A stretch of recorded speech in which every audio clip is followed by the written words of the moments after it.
Welcome back, APCSA students. This is the second video for the lecture 2. I have a couple miscellaneous items regarding primitive variable types. So a couple lingering issues. So just to recall, here's an example where we declare a variable as a double, and the variable's name is grade, and then we initialize it actually with a calculation there. You can see the grade calculation, and then we print out the grade. And so these are just some examples of how you can concatenate string values and these numeric variable values, so that your output is more descriptive and readable. So rather than just printing 83.2, you're telling the person who's seeing the output that the grade was 83.2, that the 83.2 excuse me, is a grade. Where did that go? There it is.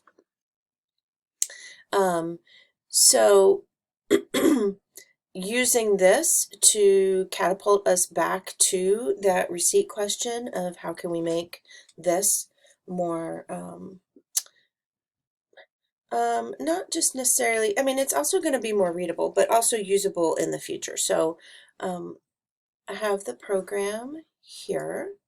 And so the way we can make it better is if we use variables. So I'll show you, I have the variable stuff underneath. So here, so if you highlight code and right click, you can go and you can comment and uncomment. You can also do it manually.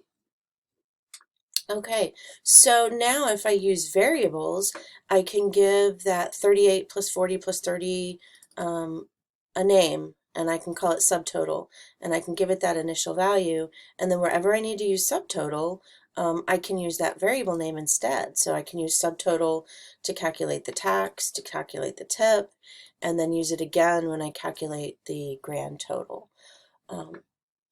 So let's go ahead and run this. It automatically compiles for me. And so I'm still getting the same output. It's now on the same line, which is a little bit nicer. So before it was on the two lines, which we could have fixed, but and now if I discover there's an error in the price, I only have to change it in this one place, and all those values, because this is an int, all those values will not. So let's pretend it was 31, not 30. So my first issue was trying to put a double into an integer, and Java knew right away, right? I didn't even catch it, but Java's like, you're adding an int and a double, and you're trying to put it in an int. That's not going to work. So I had to change this value to be an integer. You'll also see that sometimes when you're working with doubles, we get output like this. Towards the end of this unit, we'll see how to fix that to only show 2 decimal values. But for now, we just want to get the value of these variables.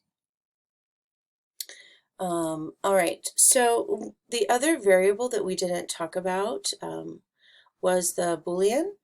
And so these are some examples. I want you to just trust this is a less than symbol. So I have an integer variable named age, and it gets the first initial value of 22.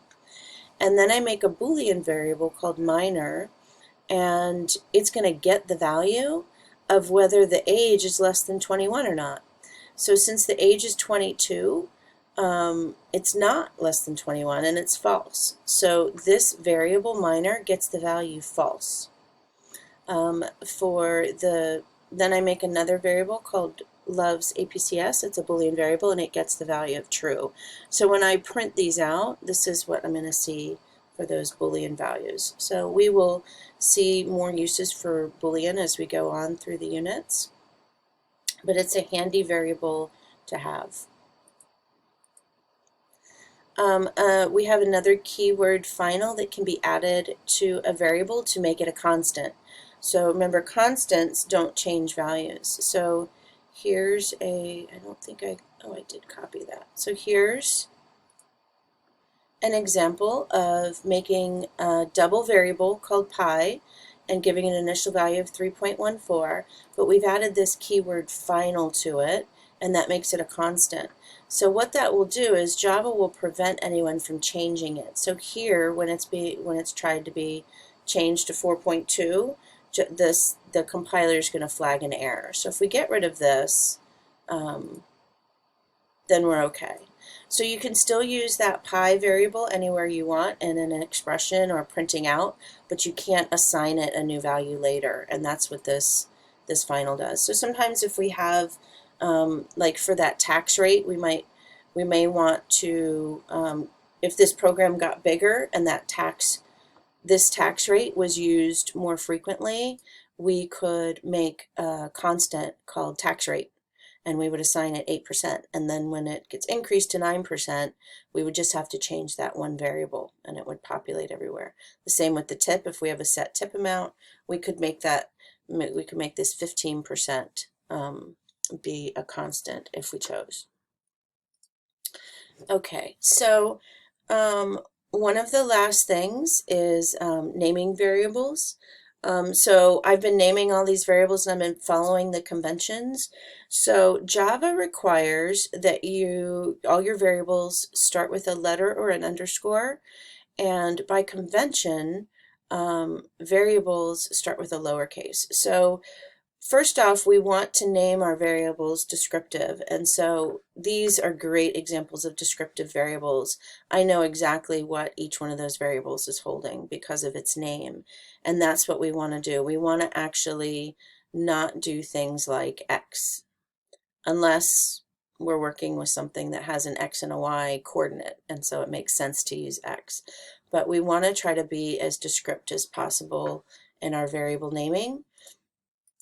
And then we also have these rules that Java makes us follow when we name variables. And so we can include spaces. So I can't put spaces between things. So we do this camel case, where you start with a lowercase and then each word goes uppercase. And sometimes you see Twitter handles look like that. Another acceptable convention is the underscore there that you see, but it's not used as often. So I'm going to require that you use the camel case. There's other languages that use the underscore more, but camel case is more often used with Java. So you saw it a little bit with my GPA, how GPA was capitalized. But so we don't want things like X. I don't want a capital, so we need to start with the lowercase, and you can't have spaces like this, or you'll get an error. So Java reads these spaces as meaning something. So we need to keep things together. You also can't name a variable a keyword. So the way to know keywords in JGrasp is that they show up purple. This is the list of the 44 keywords that Java has. Some of the ones we've used already are highlighted. I would highlight int and double, and so if we go look at the program, we can see them in purple. These are keywords. These are words that Java is already using for something, so I can't name my variable that. So I can't name a variable int, because it's going to think I'm trying to make an integer, and it's just going to freak out. So we stay with, these are called keywords or reserved words. That's about it for this section on naming variables. Remember that you have got to get in the program yourself, copy some of this code from the slides, practice running it, practice fixing these errors. Remember, that is a huge part of coding, and you need to get used to doing that on your own. So do that, and happy coding. I'll see you in the next video.